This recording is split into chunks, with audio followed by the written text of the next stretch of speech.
તો ખેડા જિલ્લાના મહુધા તાલુકાના સાગવાડા ગામના ખેડૂતોને છેલ્લા 35 વર્ષથી સિંચાઈના પાણી માટે વલખા મારવા પડી રહ્યા છે।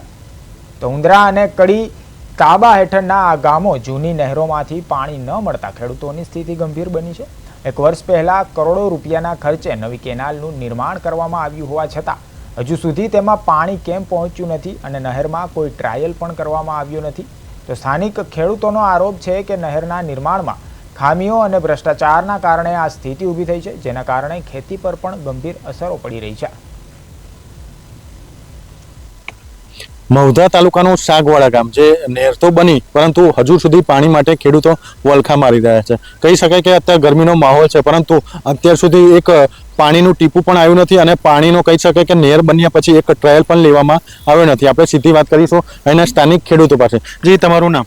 મારું નામ પરમાર સચિનભાઈ વાલમભાઈ। સચિનભાઈ, આ જે કેનાલ બની છે એ કેટલો સમય થયો ને ક્યારે બની?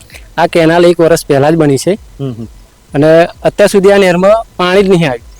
શું કારણ, કેમ પાણી ના આવવાનું કારણ શું? કામ એકદમ બકવાસ ક્વોલિટીનું કર્યું, બરાબર, ખરાબ ક્વોલિટી। આગળ નહેર તૂટી જાય છે, વારે ઘડી પાણી ચડાવ આગળ તૂટી જાય છે, એ લોકો કોઈ જોવા આવતા નહીં અને 1 વર્ષ થયો અત્યાર સુધી આ નહેરમાં પાણીનો ટ્રાયલ બી માર્યો નહીં। અત્યારે તમારે કયો ખેતીનો પાક છે અહીંયા વિસ્તારમાં? અત્યારે હવે ડોગરનો ધરવાડીઓ નખાવાનો બધો ડાગરનો ધરવાડીને પાણીની જરૂરિયાત ખરી તેમ છતાં તે પાણી મળતું નથી મળતું અને બોરના પાણી પણ પિયત લાયક નહીં। જી ઇન્દ્રજીતસિંહ, અહીં જે આ રીતે નેલ કેનાલનું કામ કર્યું છે, કેટલા વર્ષથી કામ કર્યું છે ને આ જે અવસ્થા કેવી અવસ્થામાં છે? છેલ્લા 1 વર્ષથી આ કામ કરેલું છે। 2025 જૂન મહિનામાં આ કામ કરેલું, અત્યારે 2026 આ જૂન મહિનો આવી ગયો છે, છતાં બી આજ દિન સુધીમાં આ કેનાલમાં પાણી આવ્યું નથી।